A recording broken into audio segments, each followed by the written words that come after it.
और चलिए अब खबरों को विस्तार से आपको बताते हैं। एक बड़ी खबर आपको बता दें, बिहार से है, जहां मनीष वर्मा को सीएम नीतीश कुमार ने बड़ी जिम्मेदारी दी है। मनीष वर्मा जेडीयू के राष्ट्रीय महासचिव बनाए गए। 9 जुलाई को पार्टी में शामिल हुए थे और अब एक बड़ी जिम्मेदारी उन्हें दी गई है। पूर्व आईएएस अधिकारी हैं मनीष वर्मा। आपको बता दें कि 9 जुलाई को ही जेडीयू में शामिल हुए थे और अब उन्हें महासचिव बनाया गया है। साथ ही आपको बता दें कि कहा यह जा रहा है कि नीतीश कुमार के उत्तराधिकारी मनीष वर्मा हैं। तो देखिए, ये बड़ी जानकारी बिहार से। 9 जुलाई को जेडीयू में शामिल हुए मनीष वर्मा को पार्टी का राष्ट्रीय महासचिव बना दिया गया है। कार्यकारी अध्यक्ष संजय झा ने इसकी घोषणा की है। ओडिशा कैडर के पूर्व आईएएस अधिकारी और नीतीश कुमार के पूर्व सचिव वर्मा ने मंगलवार को जेडीयू की सदस्यता ली थी। जेडीयू के कार्यकारी राष्ट्रीय अध्यक्ष संजय झा ने पार्टी के वरिष्ठ नेता विजय कुमार चौधरी और प्रदेश अध्यक्ष उमेश कुमार कुशवाहा की मौजूदगी में वर्मा को पार्टी की सदस्यता दिलाई थी। 2000 बैच के आईएएस अधिकारी वर्मा पटना और पूर्णिया के डीएम भी रह चुके हैं। पार्टी में शामिल होने के बाद मनीष कुमार वर्मा ने कहा कि पहले जेडीयू मेरे दिल में था और अब मैं इस दल में आ गया।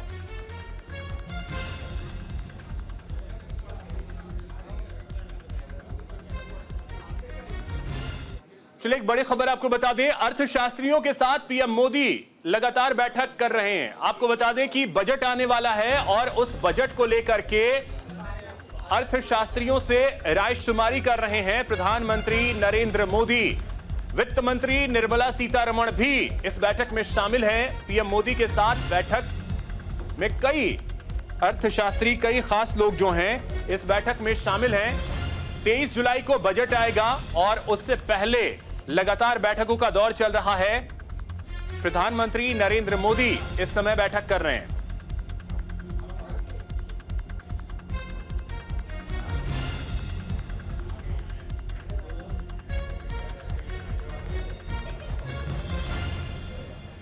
तो देखिए, नरेंद्र मोदी सरकार के तीसरे कार्यकाल का ये पहला बजट होगा।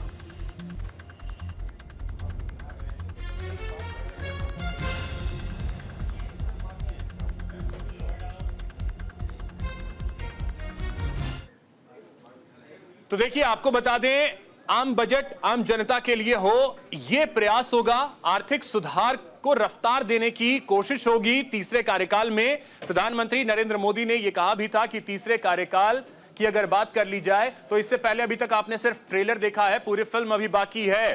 तो वो फिल्म भी दिखाने की कोशिश होगी इस बजट के जरिए। विकास दर बढ़ाने और रोजगार के अवसर ज्यादा से ज्यादा कैसे बढ़े, इसको लेकर के प्रयास किए जाएंगे। इंफ्रास्ट्रक्चर के क्षेत्र में विशेष प्रयास दिखेगा, यह पूरी तरीके से तय मान करके चलिए। गरीब, मध्यम और निम्न मध्य वर्ग को बड़ी राहत देने की भी कोशिश होगी। इसके अलावा आपको बता दें कि गरीब वर्ग को कैसे सशक्त किया जाए, महिलाओं को कैसे सशक्त किया जाए, इसके प्रयास जो हैं वो जरूर होंगे। वो बजट में भी साफ तौर पर झलकेगा, ये तय मान करके चलिए। और इसी वजह से देखिए, तस्वीर जो मेरे पीछे आपको दिख रही होगी, वो प्रधानमंत्री नरेंद्र मोदी इस समय बैठक कर रहे हैं। तो अर्थशास्त्रियों से स्थिति को समझने की कोशिश कर रहे हैं प्रधानमंत्री नरेंद्र मोदी।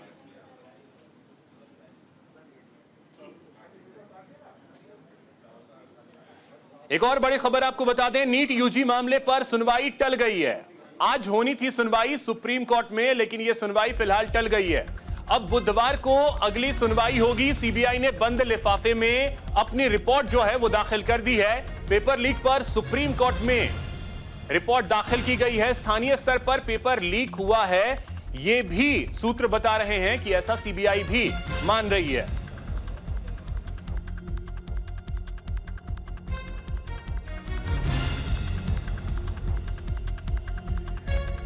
बात की जाए तो आज सुनवाई करने वाला था, लेकिन इस सुनवाई को फिलहाल टाल दिया गया।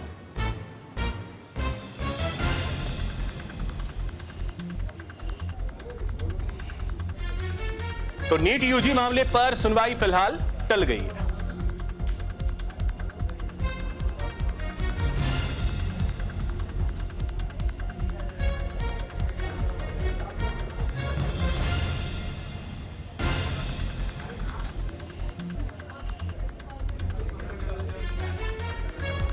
फिलहाल जो सूत्रों के हवाले से जानकारी है उसके अनुसार आपको बता दें कि सीबीआई ने भी ये माना है कि स्थानीय स्तर पर पेपर लीक हुए हैं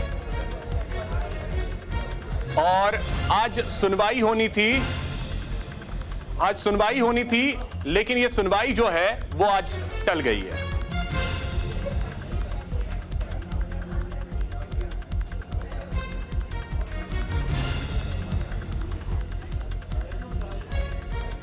एक और बड़ी जानकारी आपको दे दें, केंद्रीय शिक्षा मंत्री से नीट के अभ्यर्थियों ने मुलाकात की है। नीट परीक्षा को लेकर चर्चा हुई है, तो यह बड़ी जानकारी आपको दे रहे हैं। नीट के जो अभ्यर्थी हैं उन्होंने शिक्षा मंत्री धर्मेंद्र प्रधान से मुलाकात की है। केंद्रीय शिक्षा मंत्री धर्मेंद्र प्रधान उनसे मिले हैं जो नीट के अभ्यर्थी हैं।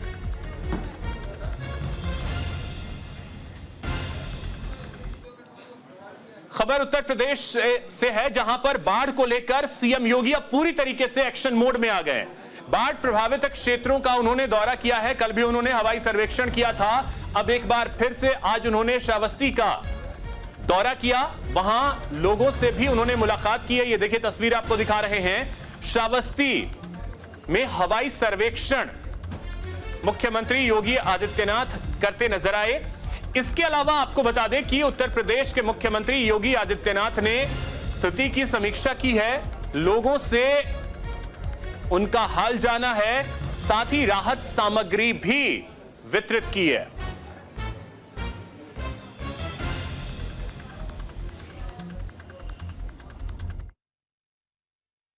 6 और 7 जुलाई को अचानक नेपाल के अंदर और उत्तराखंड के अंदर भारी बरसात के कारण जल प्लावन की एक स्थिति पैदा हुई। पहली बार जुलाई प्रथम सप्ताह में बाढ़ देखने को मिली। अक्सर इस क्षेत्र में बाढ़ और राप्ती नदी में और सरयू जी में बाढ़ अगस्त के अंत तक या सितंबर तक देखने को मिलती थी। इस बार ये बाढ़ पहली बार जुलाई प्रथम सप्ताह में देखने को मिलते हैं और स्वाभाविक रूप से इससे न केवल तैयारियां प्रभावित हुई बल्कि लोग भी जो नदी के किनारे रहते हैं उन लोगों के सामने भी तमाम संकट खड़े हो गए। एक और बड़ी खबर आपको बता दें, हरियाणा में बीएसपी और आईएनएलडी अब साथ आ गए। दोनों के बीच गठबंधन हुआ है। हरियाणा विधानसभा चुनाव को लेकर सीटों के बंटवारे का फॉर्मूला भी तय हो गया है। 37 सीटों पर बसपा चुनाव लड़ेगी, जबकि 53 सीटों पर आईएनएलडी मैदान में होगी। तो हरियाणा में विधानसभा चुनाव को लेकर बीएसपी और आईएनएलडी में गठबंधन हुआ है। दोनों पार्टियों ने विधानसभा चुनाव मिलकर लड़ने का ऐलान कर दिया है। तो देखिए, इसके कयास लगाए जा रहे थे और वही हुआ है। बसपा और आईएनएलडी अब साथ आ गए हैं और बता दें कि करीब 2.5 से 3 महीने बाद हरियाणा में चुनाव होना है और ऐसे में हरियाणा बेहद अहम राज्य, जहां पर कांग्रेस और बीजेपी के बीच टक्कर मानी जा रही थी, लेकिन अब ये थर्ड फ्रंट जो है वो बीजेपी और कांग्रेस दोनों के लिए मुश्किलें खड़ी कर सकता है। तो कांग्रेस की पुरानी आदत है, कांग्रेस जब घबराहट में होती है तो वो इस तरह की बातें जरूर करती है, वो जरूर इस तरह की बातें करती है। ये तो भूपेंद्र हुड्डा तो पूर्ण रूप से भाजपा का एजेंट है, ये मेरे कहने की जरूरत नहीं है, ये उसने साबित कर रखा है कि वो एजेंट के रूप में काम करते हैं। जेजेपी को भी वोट डाल के देखा, उन्होंने कांग्रेस को भी वोट डाल के देखा और भाजपा को भी वोट डाल के देखा। अब तीनों ने सत्ता चलाई है, सरकार चलाई है काफी लंबे समय तक। और अगर आप गांव-गांव में घूमेंगे और लोगों से बातचीत करेंगे तो आपको मालूम होगा कि किस तरह यहाँ पे लोगों में कितना गुस्सा और कितना आक्रोश है, कि किस तरह उनकी बातें नहीं सुनी गई, किस तरह उनके लिए काम नहीं किया गया। जैसा चौटाला जी ने बताया, अभय चौटाला जी ने बताया है कि यहाँ पे सरकारों में कितनी कमियां रही हैं। तो उन्हीं मुद्दों को लेके हमें लगता है कि गठबंधन की सरकार यहाँ पर बहुत अच्छा रिजल्ट दे पाएगी। दो फैमिलीज का एक रिश्ता होता है, दो राजनीतिक दलों का एक रिश्ता होता है। जब कोई चीज कंफ्यूजन में रहती है या कोई कंसर्न आती है तो वो आपस में बात करके ही डिसीजन लिया जाता है। तो पहले भी आपस में बात करके डिसीजन लिया था, पर इस बारी हमें पूरा भरोसा है, पूरा कॉन्फिडेंस है कि इस बारी हम नई सारी खाली चुनाव लड़ेंगे, बल्कि जबकि सरकार भी बनाएंगे। एक और बड़ी खबर आपको बता दें, सब्जियों के बढ़ते दाम ने लोगों की परेशानी बढ़ा दी है। ये बड़ी जानकारी आपको दे रहे हैं। सब्जियों के दाम लगातार बढ़ते जा रहे हैं। तो देखिए, जिस तरीके से लगातार बारिश हो रही है, इसकी वजह से सब्जियों के दाम में एक तरीके से मानिए तो आग सी लगी है। सब्जी के दाम आसमान छू रहे हैं। टमाटर राजा पूरी तरीके से लाल हो चुके हैं। आलू की बात की जाए तो आलू के दाम आसमान छू रहे हैं। क्या टमाटर, क्या आलू, क्या प्याज, क्या बाकी हरी सब्जियां, सबके दाम आसमान छू रहे हैं। अब देखिए, मौसम में बदलाव, बारिश की शुरुआत जिसने लोगों की परेशानी बढ़ा दी है, किचन का जो जायका है उसे पूरी तरीके से बिगाड़ दिया है। मटर से लेकर टमाटर तक लगभग सभी सब्जियों के दाम आसमान छू रहे हैं। गृहिणियां परेशान हैं क्योंकि सब्जियों के दाम इतने ज्यादा इस समय बढ़े हैं कि किचन की सूरत पूरी तरीके से बिगड़ सी गई है।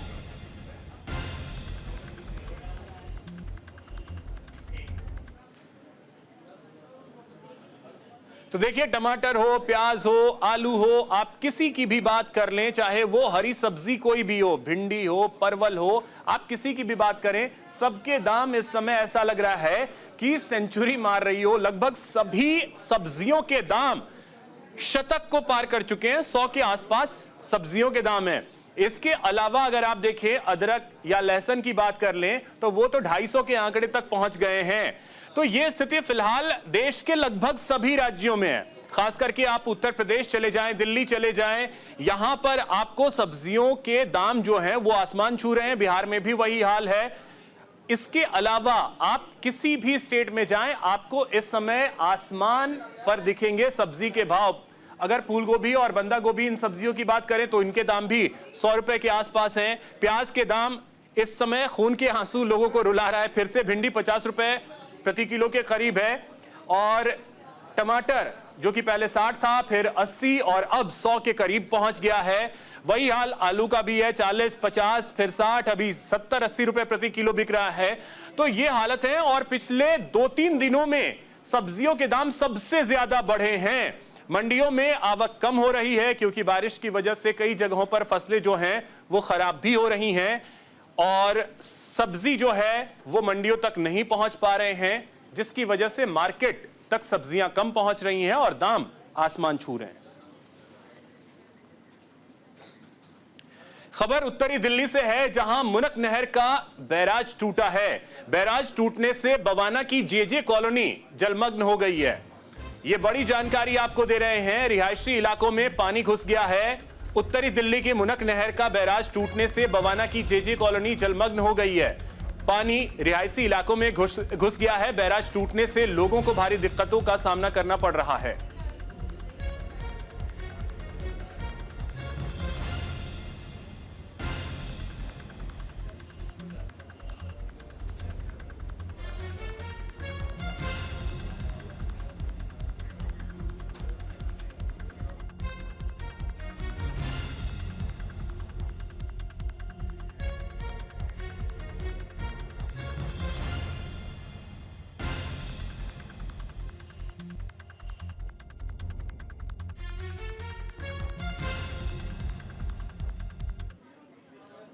और चलिए, एक और बड़ी खबर इस वक्त की आपको बता रहे हैं। रेल मंत्री अश्विनी वैष्णव का एक बड़ा बयान आया है अरविंद केजरीवाल को लेकर के। ये बड़ी जानकारी, तो देखिए, रेल मंत्री अश्विनी वैष्णव का एक बड़ा बयान सामने आया है, जहां आपको बता दें कि केजरीवाल ने दिल्ली में अराजकता फैलाई है। ये कहा है, दिल्ली में पानी की व्यवस्था नहीं कर पाए अरविंद केजरीवाल, तो अरविंद केजरीवाल पर बरसे हैं रेल मंत्री अश्विनी वैष्णव।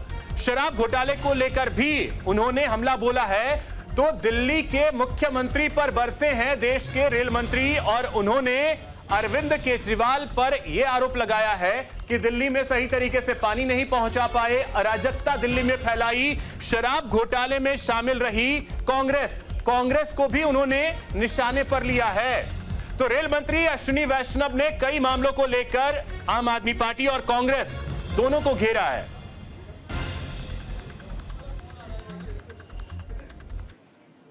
जिस तरह से आम आदमी पार्टी और श्री अरविंद केजरीवाल जी ने अराजकता फैलाई है अपनी बेईमानी के कारण,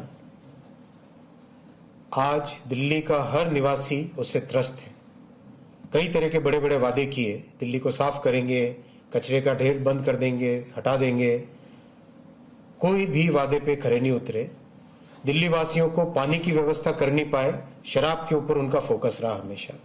ईडी ने चार्जशीट किया है, सारे के सारे विषयों पे फैक्ट के साथ, डेटा के साथ कोर्ट में चार्जशीट दाखिल की है। जो अरविंद केजरीवाल बार बार बोल रहे थे कि कोई एविडेंस नहीं है, आज सारी एविडेंस कोर्ट के सामने प्रस्तुत की गई है।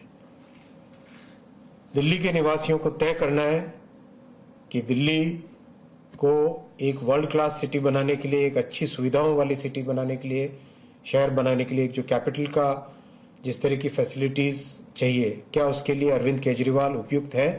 क्या कांग्रेस और आम आदमी पार्टी का ठगबंधन उपयुक्त है?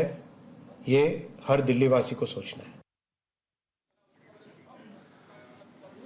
एक और बड़ी खबर आपको बता दें, जम्मू कश्मीर में आतंकियों की तलाश लगातार जारी है। सुरक्षा बलों ने 24 लोगों को हिरासत में लिया है। बसंतगढ़ में पुलिस चौकी पर आतंकी हमला हुआ था। हमले के बाद 37 टीमें तैनात की गई हैं। आतंकियों की तलाश लगातार की जा रही है। आपको बता दें कि सेना के जवानों के हथियार छीनने की भी कोशिश जो है वो की आतंकियों ने। सेना ने आतंकी हरकत को विफल कर दिया। तो देखिए, सेना का सर्च ऑपरेशन लगातार जारी है। जम्मू कश्मीर के घने जंगलों में आतंकवादियों को पकड़ने के लिए तलाशी अभियान चलाया जा रहा है। बसंतगढ़ पुलिस चौकी पर आतंकी हमले के बाद सुरक्षा बलों ने यह सर्च ऑपरेशन चलाया है। कार्रवाई करते हुए 24 लोगों को हिरासत में लिया गया है। सर्च ऑपरेशन के लिए 37 टीमों का गठन किया गया है जो आतंकी हमले के दोषियों की तलाश कर रही है।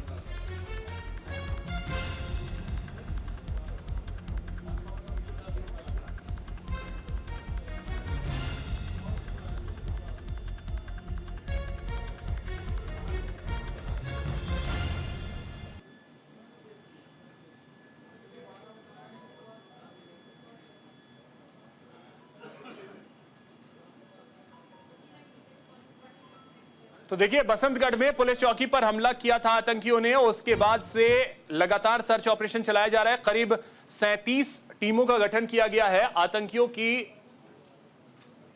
आतंकियों ने सेना के जवानों के हथियार को भी छीनने की कोशिश की थी, लेकिन उसे विफल कर दिया हमारे जवानों ने। और उसके बाद लगातार सर्च ऑपरेशन चलाया जा रहा है।